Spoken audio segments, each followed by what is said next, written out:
beloved, Boss Mike, Cervera.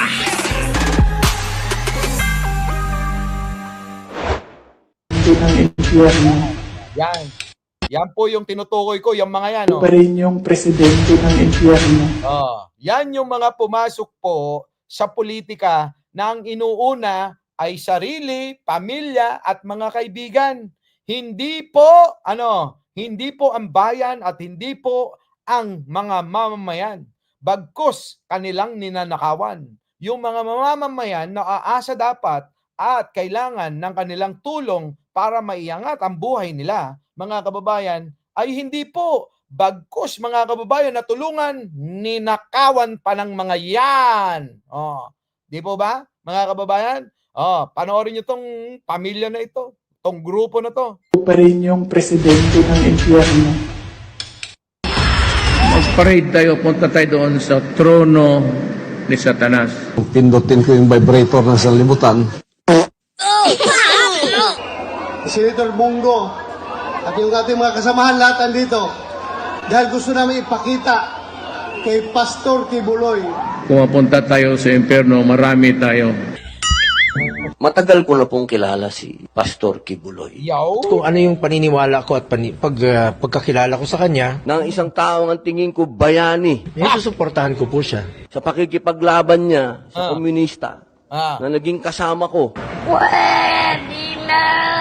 Andito ako, walang pwedeng makakapatay sa'yo. Kung hindi naniniwala sa kanya, Magdala rin ako ng masinggan. mamatay kayong lahat. Igalang yung karapatan ni Pastor Kibuloy. Kagaya po nung ginawa natin Ito, wala na ho. Malayong-malayo na ho ito sa survey, mga kababayan. Dating kakampi nila to na tumalon. doon sa mga nagdaang pagdinig natin. Huwag bastusin yung mga nandito sa humaharap sa komite ng Senado. Huwag mo akong ganun-ganun na sa tenga, uupakan kita. Maniwala ka sa akin. Hindi na makatao yan.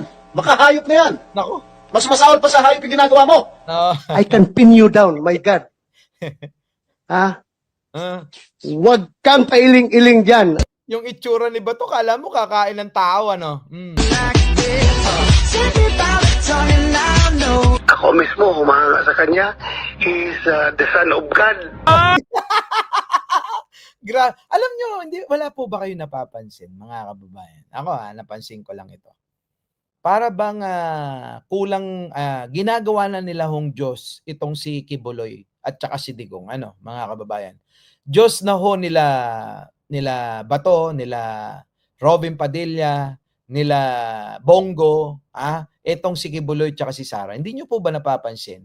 Kasi nga ho, mga kababayan, ako'y talagang malaki yung kutob ko. Kutob ko lang naman, na tingin ko talaga ang mga perang ninakaw ng mga Duterte ay nandito sa pastoran na to. Ano po, mga kababayan? Ako nagdududa talaga dyan.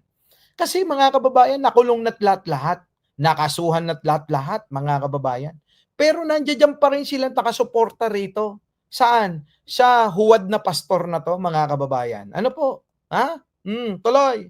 I and my Father's name are one. Pangalan nyo ng Diyos-Diyusan ng mga Grego, si Apollo. My God has a lot of common sense. Sabalaka! Lakalamakayataka! Hakuna Matata. What a wonderful phrase. Lamakayataka! Hakuna Matata. Rupakalayahala!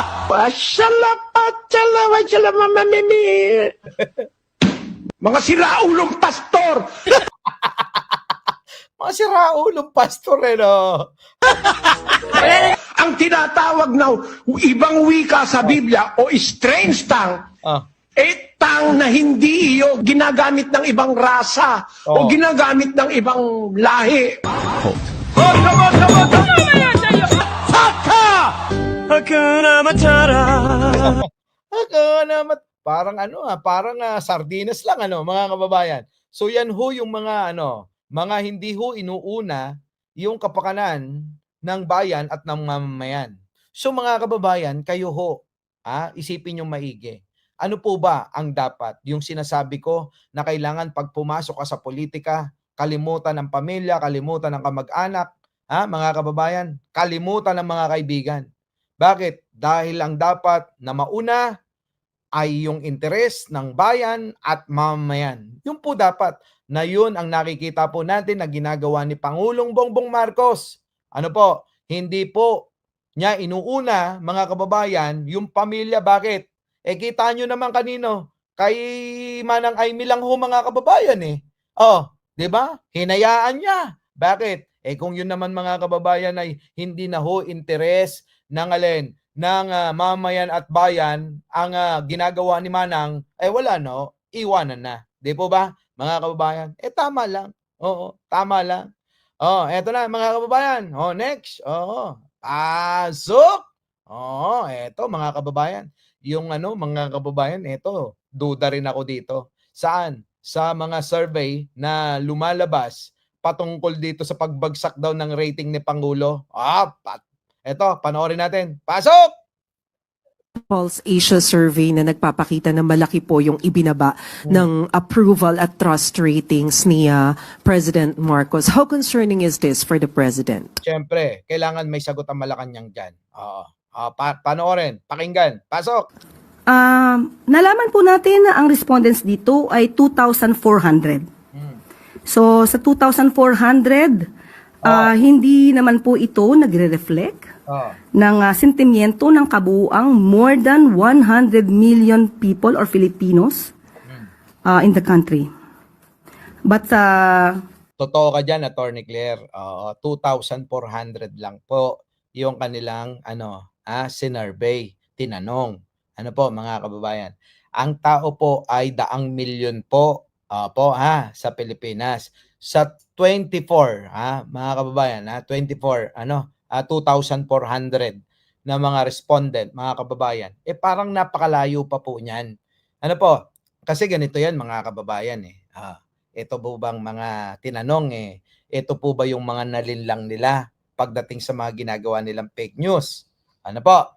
Ito po ba yung mga taong alam ba nila yung mga dapat paniwalaan at hindi? Ito po ba mga taong ito, mga kababayan, updated sa nangyayaring usaping politika? Maraming factor po, mga kababayan.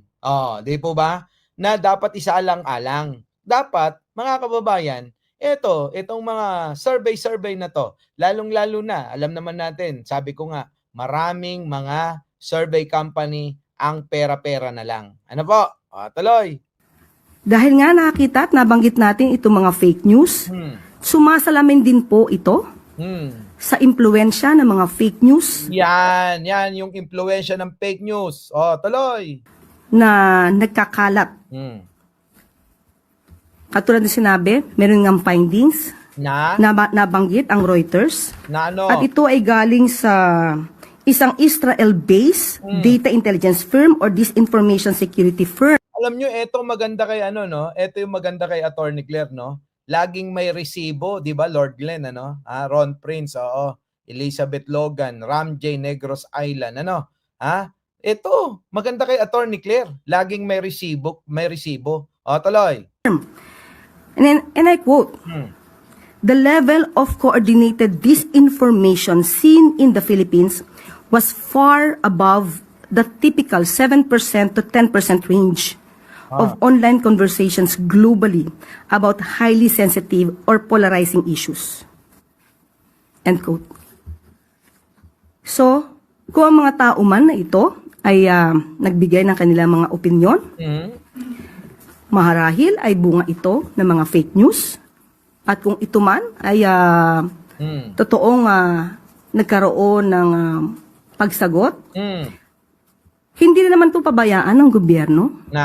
Dahil dapat natin malaman ang mga respondents, saan ang mga respondents, ang mga respondents ba ito ay nakakatanggap ng totoong news. Yan yung sinasabi ko nga, attorney. 'Di ba? Yun nga yun. Parehas kami ng sinasabi ni attorney dito. Depende yan kung sino-sino ba yung mga pinagtatanong ninyo. Bakit kaya hindi kayo magtanong dito sa channel ko nang malaman ninyo ang totoo? Mga kababayan, dito kayo magtanong. Ay, tingnan natin, no? Meron naman tayong ano rito. 2,500 mas mahigit. Baka naman, pwede nang ibangga sa 2,400 nila. 2,500 tayo mga kababayan, pwede na tong pambangga. Di ba? Tuloy. O naiimpluwensyahan ng fake news. So ang mga respondents ba na ito ay hindi nakakarating ang tulong ng gobyerno? So dapat din po nating malaman ito. Correct, mga kababayan. Kung yung mga lugar ba na yan ay yung mga tulong at binibigay na assistance ng gobyerno, mga kababayan, ay nakakarating. O baka naman yung mga dapat na para sa kanila, yung pinabibigay ng gobyerno sa mga politiko o namumuno sa mga lugar na yan, mga kababayan, ay hindi pinapaabot. Ano po? Kasi maraming ganun eh. Kaya nga sabi sa kanta, mas maganda na tumatanggap ka ng binibigay sa'yo kaysa tumatanggap ka ng pinabibigay sa'yo. Tuloy. Parte ng administrasyon. At kung ano man po ang nagiging desisyon ng Pangulo at ng administrasyon, at ito'y magre-reflect sa isang survey na naisin pa rin po at ipapatupad pa rin po ng Pangulo kung ano ang nasa batas, Correct. kung ano ang tama, Yan. at hindi kung ano po ang sasabihin sa isang survey. Yan ang sinasabi ko sa inyo, mga kababayan. Kahit pa igawin yung negative si Pangulong Bongbong Marcos, hindi yan makakaapekto sa kanyang mga ginagawa at sa mga gusto niyang mangyari sa bansa. Bakit ho, mga kababayan? Dahil po si Pangulong Bongbong Marcos tuloy-tuloy lang ho sa pagtatrabaho, tuloy-tuloy lang sa mga proyekto. Hindi po yan makakaapekto at hindi makakapangpahina sa loob niya. Hindi naman po si Pangulong Bongbong Marcos ay tulad ni Duterte na kapag bumababa ang survey, mga kababayan, ang gagawin lang nila, babayaran yung mga survey company para lang maipakita na may tiwala pa ang mga tao kay Duterte noon. Meron nang nagpatotoo niyan, di po ba? Tuloy. Pero ma'am, considering that the survey was conducted from March 23 to 29, or just a few days after the arrest of the former president. Pwede rin maging factor yon. Dahil nga, mga kababayan, ng mga tao, maawain, mga tao, alam nyo naman, madaling malinlang, sa bugso ng mga damdamin, dahil nga kaka-aresto lang ni Digong noon, mga kababayan, maaaring naka-apekto yon. Ano po, pwede rin. Pwede rin tignan na yon, na factor. Ano po? Sa tingin po ba ng Malacanang gaano kalaking factor yung politika sa naging resulta ng survey, especially yung nangyari kay former president? Yan. Okay, lumalabas nga po dito na bumaba di umano ang rating, approval rating ng Pangulo. Pero sabi nga po natin, ito ay titignan pa rin po ng administrasyon. Hindi naman po natin, hindi papansinin kung ano ang mga sinasabi ng survey. Pero muli, 2,400 ay hindi po ito kabuuan na sentimiento ng buong Pilipinas. Correct. Yan naman, ang galing-galing mo talaga, Attorney Claire. 2,400 ay hindi po yan yung kabuuan na sentimento ng Pilipinas. Sabi ko nga, mga kababayan, dito kaya kayo mag-survey sa channel ko nang makita ninyo at maisampal natin ang katotohanan sa kanila, buti na lang talaga magaling sumagot si Attorney Claire, tuloy. Magtatrabaho pa rin po ang Pangulo. Correct, magtatrabaho pa rin ang Pangulo. Tulad ng aking sinabi, kung ano ang tama, kung ano ang sa batas. Hindi dahil ito ang idinidikta ng tao na hindi naman naaayon sa batas. Correct, mga kababayan. Ayaw ho ni Pangulo ng gano'n. Didiktahan ninyo. Tulad ng pagdidikta nila ng mga kababayan na iligtas si Digong, mga kababayan, hindi naman ho naaayon sa batas. At mga kababayan, nakita nyo naman, yung mga naging Chief Justice at yung mga kilalang magagaling sa batas, usaping batas, mga kababayan, nagsasabi na ho, mga kababayan, na legal ang pagkaka-aresto kay Digong. Legal na legal po ay yung pagkaka-aresto kay Digong. Ay mga kilalang mga naging Chief Justice na po yung nagsasabi. Sino ho yung nagsasabing illegal? Si Bongo, si Sara, sino pa? Si Bato, sino pa? Si Maharlika, si Roque. Yung mga yan. Sino ho ba yung mga yan? Vlogger, o ano pa? Sara, engot-engot. Si Bongo, ano pong alam niyan, mga kababayan? Wala namang karir yan kung hindi dahil kay Digong. Si Bato, engot-engot din. Si Maharlika, napakabobo ho nun. Bunganga lang ng bunganga yun, mga kababayan, ano? Ano ho nga? Sino ho ang paniniwalaan ninyo? Sa grupo ng mga nagsasabi na legal ang pagkaka-aresto kay kay dati niyong Pangulong Digong at mga kababayan, sino ho ang paniniwalaan nyo? Yung grupo nila Digong, nila Bato, o yung grupo ng mga kilalang mga mahuhusay sa usaping batas at naging Chief Justice pa yung lahat, mga kababayan? Di po ba? Yun lang po yung mga kababayan eh. Baka naman ang pinanonood nyo si Libayan, kasama ho nila Sara yan. Sa palagay ninyo, mga kababayan, sasabihin ba ni Libayan ang totoo? Siyempre, pagsisinungalingan kayo niyan. Kung ano yung sasabihin nila Sara, yun lang din yung kanyang susundan. Ganun ho yun. Kaya nga ho, mga kababayan, sabi ko nga, level-level lang ho tayo ng mga yan. Ano po? Tuloy. Ma'am, last point. During the interview of Pulse Asia President Ronald Holmes over through FM, kanina lamang po ito. Ang sabi niya, isa daw marahil sa dahilan ng pagtaas din ng disapproval rating ni PBBM ay yung pagtugon sa pangunahing problema like yung matataas na presyo ng bilihin, kakulangan sa... Anong matataas na presyo ng bilihin? Laki na nga ng binaba. Yung bigas laki na ng binaba. Gasolina, pangunahing bilihin, ang laki na ng binaba. Ito naman si ate mga tanong ang dolyar, mga kababayan, nalungkot yung mga vlogger. Bakit? Nabawasan yung kanilang kita. Dati ho, mga kababayan, ang dolyar 59 58, 57, ngayon ho 56 na lang. Ang laki na ho ng binaba tuloy. Kita o yung sahod at yung paglaban daw po sa katiwalian. Where do you think the problem lies? Una, tignan natin. Nabanggitan natin, nagpakita na po tayo dito, nakausap na rin po natin at natanong po ninyo ang mga heads po ng ibang mga departamento patungkol po dito. Halimbawa po yung walang gutom program. Kaya nga, ang tanong po natin dito, 2,400, nakakarating po kaya ang serbisyo ng gobyerno? Baka naman sa Davao City sila attorney. Sa Davao City lang sila nag-survey, di ba? Kung mag-survey kaya sila sa Ilocos Norte, o kaya mag-survey sila sa sa San Fernando, o kaya sa Baguio, yan, lamang-lamang doon dahil nandoon si Magalong, yung mayor doon ay pro Duterte. Di ba sa Baguio na lang, mga kababayan, di ba? DDS reporter, boss. Talaga. Tuloy.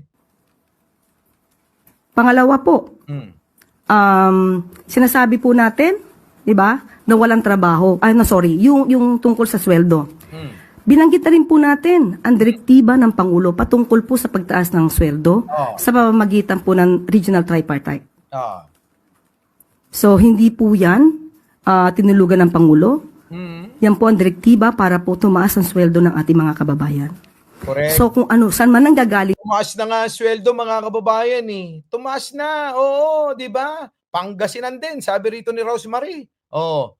Di ba 80 sa inyo? Pwede rin? Gusto nila libre? Yun naman ang laging gusto ng mga DDS Yung bang hayahay. Paano? Mga tamad mga kababayan Di ba? Hindi naman tulad natin, mga kababayan, na hindi tayo nagsasayang ng oras sa walang kabuluhang bagay. Tayo, mga kababayan, lahat yung ating ginagawa dapat maging maging kapaki-pakinabang, maging makabuluhan. Sa kanila mga kababayan Oo, wala ho kulang na lang parang si Juan Tamad, mga kababayan, na hihintayin na lang ho yung bunga na bumagsak sa kanilang mga bunganga. Hindi ho tayo ganun tuloy. Po, itong opinion ni Holmes, Mr. Holmes, okay? Yan ay kanyang opinion. Siguro mas maganda rin po na malaman niya kung ano ba talaga yung katotohanan. Baka po kasi nasasapawan ng good news ng mga fake news. Ayan, baka naman. eh baka naman na yung mga good news na balita hindi niya pinapanood. At ang inaabangan niya lang yung mga fake news ng mga DDS. Ano, mga kababayan? Our beloved Boss Mike Saavedra